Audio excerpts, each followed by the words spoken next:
پھر اس سرزمین میں علامہ اقبال جیسی شخصیت پیدا ہوئی ہے. یہ ساری چیزیں جو ہے یہ در حقیقت اشارہ کر رہی ہیں کہ یہ ملک مشیت ایزدی کے کسی طویل سلسلے کی ایک کڑی ہے.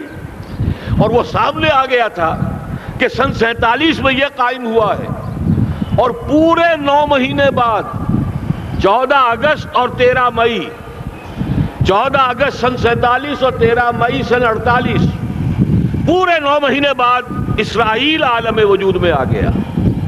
اللہ تعالیٰ نے اس عالمی بیماری، اس کے لیے جو علاج ہے وہ پہلے پیدا کیا ہے. جیسے کہ حدیث میں آتا ہے ما انزل اللہ من دائن الا انزل لہ دوان. اللہ تعالیٰ نے کوئی بیماری ایسی نہیں اتاری کہ جس کا علاج بھی نہ اتار دیا ہو.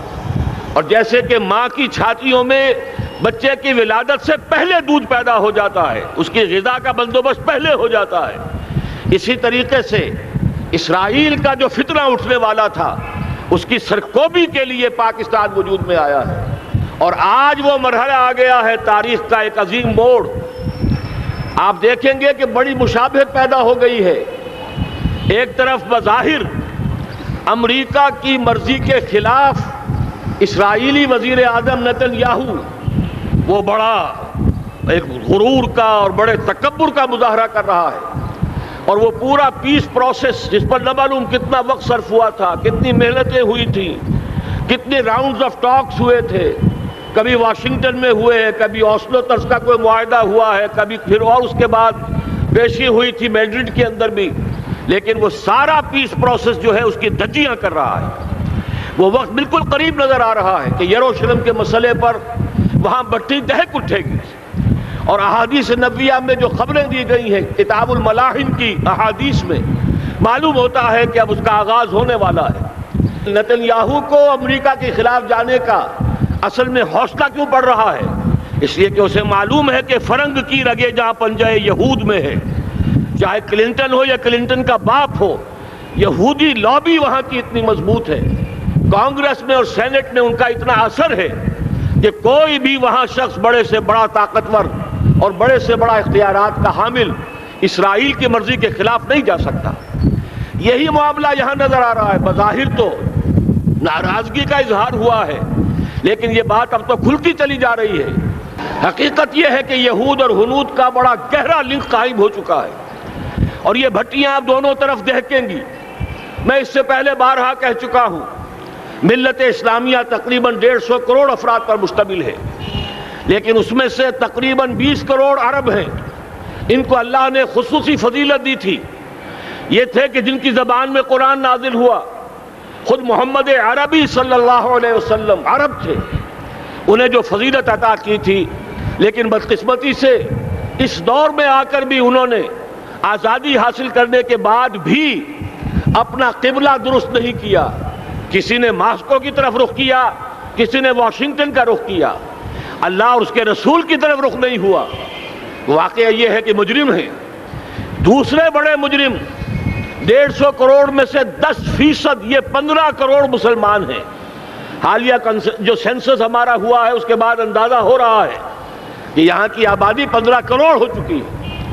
10% امت مسلمہ کا مسلمانان پاکستان ہے، اور یہ اس اعتبار سے کہ اسلام کے نام پر ملک بنا کر نصف صدی گزار چکے، لیکن یہاں پر اسلام کا بول بالا نہیں ہوا، کتاب و سنت کی بالا دستی کر اعلان نہیں ہوا. دستور میں ساری اسلامی دفعات موجود، لیکن اس کے ساتھ ہی ایسے خلا موجود، چور دروازے موجود کہ کوئی دفعہ بھی مؤثر نہیں ہے. یہ منافقت کا پلندہ لے کر ہم چل رہے ہیں اس دستور کو، اس دستور مملکت پاکستان کو. لہذا واقعہ یہ ہے کہ یہ بھٹی جو ہے اب ہماری آزمائش کے لیے آگ آد ابراہیم ہے، نمرود ہے. کیا کسی کو پھر کسی کا امتحان مقصود ہے؟ اس لیے میں نے وہ آیت بھی آپ کو سنائی، وَلَنَّبْلُوَنَّكُمْ بِشَيْءٍ مِّنَ الْخَوْفِ وَالْجُوعِ. آج کی صورتحال پر غور کیجئے، کس درجے یہ الفاظ ہمارے جو ہیں وہ ثابت ہو رہے ہیں اور جس اپلائی ہو رہے ہیں. ایک خطرہ پیدا ہو چکا ہے. واقعہ یہ ہے کہ کوئی کرائسس ہو، کوئی خطرہ ہو، کوئی اندیشہ ہو تو قوم جاگ جایا کرتی ہے. اور اس کے بعد حقیقت یہ ہے اگر ہم نے جرأت کر لی، اور مجھے یقین ہے کہ ہو جائے گا، کچھ لیت و لال ہے، کچھ تاخیر ہے، حکومت کے کچھ اعلانات دو طرفہ سے بھی آ جاتے ہیں، لیکن مجھے یقین ہے یہ دھماکہ ہوگا، یہ مشیت اعزدی ہے، یہ شدنی امر ہے، یہ ہوگا۔ اور اس کے بعد یقیناً اس آیت مبارکہ کا دوسرا لفظ ہم پر منطبق ہوگا، وَلَنَبْلُوَنَّكُمْ بِشَيْءٍ مِّنَ الْخَوْفِ وَالْجُوعِ۔ یہاں دوسرا لفظ بھوک کا لفظ ہے، ہم پر سختیاں آئیں گی یقیناً۔ الکفر ملت واحدہ، پوری دنیا امریکہ کی زیر سرپرستی ہمارے خلاف کھڑی ہوگی، ہمارے اوپر پابندیاں لگیں گی، لیکن شاید ہمارے جذبہ ایمانی کو بیدار کرنے کے لیے اللہ تعالیٰ اسی کو ذریعہ بنا دے، اور پھر اس کے ذریعے سے پورے عالم اسلام میں عوامی سطح پر جو ہمدردی پیدا ہوگی پاکستان کے ساتھ، اس کے آثار شروع ہو گئے ہیں۔ کبھی قطر کی طرف سے خبر آ رہی ہے، کبھی الاحرام کا جو ہے وہاں بات سامنے آ رہی ہے۔ معلوم ہو رہا ہے کہ جو بھی پبلک اوپینین ہے پورے عالم اسلام میں، اس کی وجہ کیا ہے؟ میں نے اپنے پچھلے جمعے کے خطاب میں عرض کیا تھا کہ جیسے پاکستان سلطنت خداداد پاکستان ہے، ایسے ہی اس کی ایٹمی صلاحیت یہ بھی خداداد ہے، اللہ نے چھپر پھاڑ کر ہمیں دی ہے۔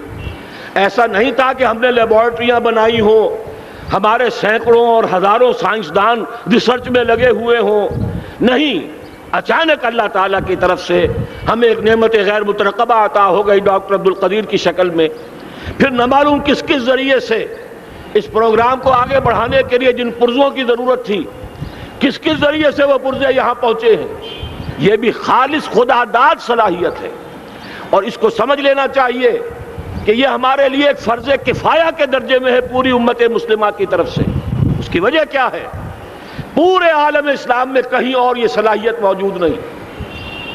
کچھ ایٹمی دانت نکلنے کا امکان پیدا ہوا تھا عراق میں، آپ کو معلوم ہے کئی سال پہلے اسرائیل کے جیٹس آئے اور اس کی ایٹمی تنصیبات کو تہس نہس کر کے چلے گئے۔ اس کے بعد جو کچھ ہوا ہے خلیج کی جنگ میں، اس کا اگلا پچھلا کھایا پیا سارا اگلوا دیا، اور اس کے لیے جو پابندیاں ہیں شدید سے شدید تر ابھی تک چلی آ رہی ہیں۔ تو اچھی طرح سمجھ لیجئے کہ پورے عالم اسلام میں صرف ایک پاکستان ہے، پوری دنیا میں صرف ایک ملک ہے جو اسلام کے نام پر بنا، پورے عالم اسلام میں صرف ایک ملک ہے جس کے پاس ایٹمی استعداد ہے۔ ان دونوں چیزوں کو سامنے رکھیے تو پھر مشیت اعزدی میں مختلف چیزیں جو اللہ تعالیٰ کی اس تدبیر کے اندر موجود ہے، اس کی کچھ نہ کچھ کڑیاں جو ہے ملتی نظر آتی ہیں۔ لہذا اگر یہ معاملہ ہو جاتا ہے تو یقیناً اگرچہ سختی آئے گی، وَلَنَبْلُوَنَّكُمْ بِشَيْءٍ مِّنَ الْخَوْفِ وَالْجُوعِ، لیکن ایک تو یہ کہ اس قوم کے اندر سے انشاءاللہ جذبہ ایمانی برآمد ہوگا، اس قوم کے اندر سے ایثار اور قربانی کے جذبات برآمد ہوں گے، پورے عالم اسلام کی اخلاقی سپورٹ اسے حاصل ہوگی۔ اور میں یہ سمجھتا ہوں کہ جیسے نوائے وقت نے بھی بہت اچھا کیا، کل یا پرسوں کے اپنے جو سر وقت پر وہ احادیث شائع کر دی ہیں، جن میں سے دوسری حدیث بڑی معنی خیز ہے۔ حضور نے فرمایا اصابتان احرزہم اللہ من النار، دو لشکر ایسے ہیں کہ جن کو اللہ تعالیٰ نے جہنم کی آگ سے چھٹکارے کا پروانہ دے دیا۔ وہ لشکر جو ہیں وہ جہنم کی آگ سے چھٹکارا پا گئے، احرزہم اللہ من النار۔ وہ دونوں لشکر کون سے ہوں گے؟ اصابت یغزو الہند، ایک وہ کہ جو ہندوستان پر حملہ آور ہوگا، اور دوسرا وہ جو حضرت مسیح علیہ السلام کے ساتھ جبکہ ان کا نزول ہوگا، اور اللہ تعالیٰ ایک مجدد، اس آخری دور کے مجدد کی حیثیت سے حضرت مہدی کو بھی ہمارے درمیان میں سے اٹھائے گا، اور پھر جو آخری فیصلہ کن جنگ ہوگی الملحمۃ العظمیٰ، اس کے لیے یہاں سے فوجیں جائیں گی ان کی مدد کے لیے۔ اب ان دونوں فوجوں کو ایک حدیث میں جمع کرنے سے اندازہ کر لیجئے کہ اس کا مطلب کیا ہے۔ یہ علاقہ پاکستان اور اس سے ملحق افغانستان، یہ علاقہ ہے کہ جو اسلام کا گہوارہ پہلے بنے گا، یہاں سے فوجیں جائیں گی، اور دائیں بھی اور بائیں بھی، مشرق میں بھی اور مغرب میں بھی، اور یہیں سے انشاءاللہ تعالی اسلام کا جو عالمی غلبے کا جو وعدہ ہے اللہ کا، کی خبر دی ہے محمد الرسول اللہ صلی اللہ علیہ وسلم نے، لا يبقى على الارض بیت وبر ولا مدر الا ادخلہ اللہ کلمۃ الاسلام، اس روئے ارضی پر کوئی گھر بچے گا نہ خیمہ بچے گا جس میں اللہ تعالیٰ کلمہ اسلام کو داخل نہ کر دے۔ وہ حدیث کے جس کے بارے میں فرمایا گیا، حضور نے ارشاد فرمایا، حضرت ثوبان سے روایت ہے کہ اللہ تعالیٰ نے میرے لیے ساری زمین کو سمیٹ دیا۔ ان اللہ زوالی الارض فرأیت مشارقہا و مغاربہا، میں نے اس زمین کے سارے مشرق دیکھ لیے، سارے مغرب دیکھ لیے، لیکن یہ جان لو ان امتی سیبلغ ملکہا ما ظل لی منہا، میری امت کی حکومت ان تمام علاقوں پر قائم ہو کر رہے گی جو پوری زمین کو لپیٹ کر مجھے دکھا دیے گئے۔ یہ وعدہ پورا ہونا ہے، اور اس وعدے کا نقطہ آغاز یہی سرزمین، اور جیسا کہ ہمیں افغانستان میں آثار نظر آ رہے ہیں، ایک خالص دینی مذہبی حکومت قائم ہو چکی ہے۔ افغانستان کا 80% علاقہ امن کا گہوارہ بن چکا ہے، علماء کی وہاں قیادت ہے اور حکومت ہے۔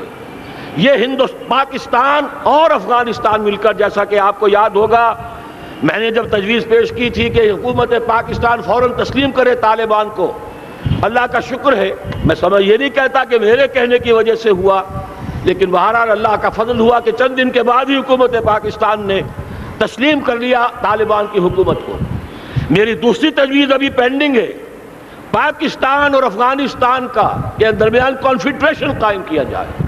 یہ ملک دونوں مل کر واقعتاً، کہ ایک نے واقعتاً 15 لاکھ سے زیادہ جانیں دے کر مرنا سیکھ لیا ہے، اور جو قوم مرنا سیکھ لے اسے کوئی مار نہیں سکتا، اسے کوئی شکست نہیں دے سکتا، اور ایک وہ قوم ہے پاکستان میں کہ جو 400 سال کی تجدیدی مسائی کے اثرات کی امین ہے، یہ اس کا تراث علمی ہے، چاہے وہ تحریک حضرت مجدد الفسانی کی تھی، چاہے وہ علمی تحریک شاہ ولی اللہ کی تھی، چاہے وہ تحریک جہاد سید احمد بریلوی کا تھا، چاہے اور جو بھی رجال عظیم پیدا ہوئے ہیں 14ویں صدی ہجری میں، ان سب کے اثرات یہاں موجود ہیں۔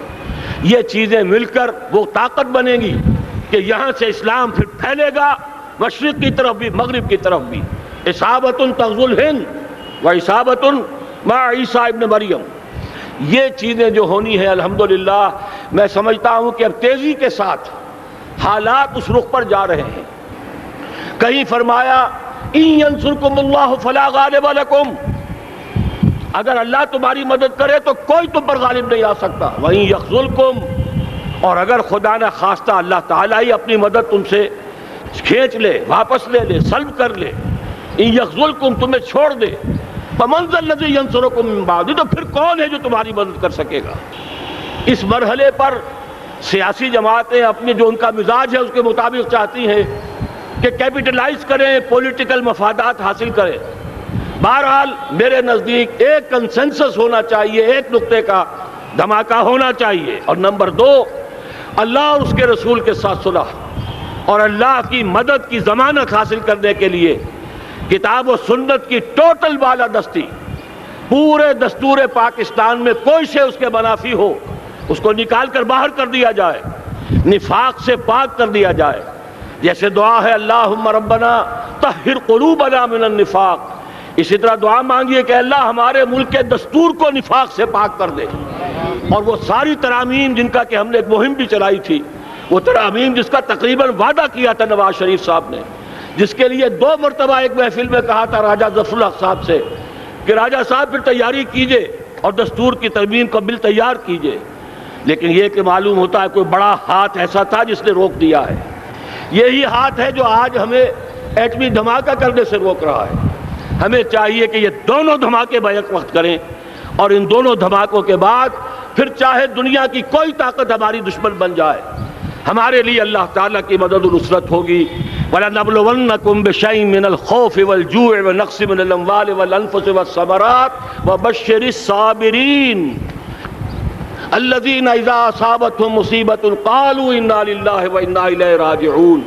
تو قوم انشاءاللہ تعالی، میں یہ سوچا کرتا تھا قوم مردہ ہے، بے حس ہو چکی ہے، دین سے عام طور پر بیزاری پیدا ہوتی جا رہی ہے، جو ہمارے دینی قیادت ہے اس سے بھی لوگوں کے اندر مایوسی پیدا ہو رہی ہے۔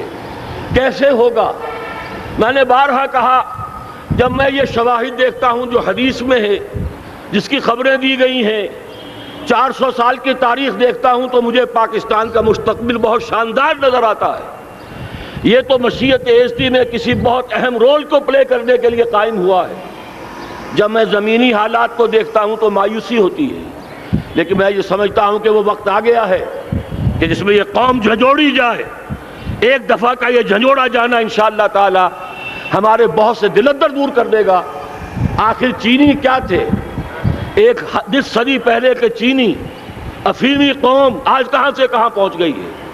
ہمارے اندر بھی چاہے یہ کہ اوپر راکھ ہے، اندر چنگاریاں ہیں، ان چنگاریوں کے بھڑکنے کا وقت آ گیا ہے، اور انشاءاللہ العزیز اسی ایٹمی دھماکے سے اس پورے عمل کا جو ہے آغاز ہو جائے گا، جس سے یہ سرزمین پاکستان اسلام کا گہوارہ بنے، اور پھر یہاں سے پوری دنیا میں اسلام کے غلبے کی جد و جہد کا آغاز کیا جائے۔ بس میں اسی پر اتفاق کر رہا ہوں۔ اللہ تعالیٰ سے دعا کرتا ہوں کہ وہ ہمارے حکمرانوں کو، اگر تو کوئی تاخیر ہو رہی ہے انتظامی امور کی وجہ سے، کوئی بات نہیں، بہرحال معاملہ ایک اچانک ہو گیا ہے، لیکن مجھے توقع ہے کہ انشاءاللہ وہ دھماکہ ہوگا اور جلد ہوگا۔ اگر کوئی تذبذب ہے تو ہم اللہ تعالیٰ سے دعا کریں گے وہ نواز شریف صاحب کے دل کو پھیر دے اور اس کے اندر استقامت پیدا کر دے، اور دوسرے یہاں کی سیاسی جماعتوں کو بھی یہ توفیق دے کہ کوئی اور سیاسی مسئلہ اس وقت نہ اٹھائیں، اور جو بھی یہاں پہ مذہبی اور دینی عناصر ہیں انہیں اللہ توفیق دے کہ وہ اس دھماکے کا مطالبہ کرنے کے ساتھ ساتھ، بلکہ میں یہ سمجھتا ہوں کہ اس سے بھی زیادہ زوردار انداز میں دستور پاکستان سے منافقت کے خاتمے اور کتاب و سنت کو سپریم لا قرار دینے کی ترمیم جو ہے اس کا دھماکہ بھی کیا جائے۔ اللہ تعالیٰ ہمیں اس کی توفیق عطا فرمائے۔ اقول قولی ھذا واستغفر اللہ لی ولکم ولسائر المسلمین والمسلمات۔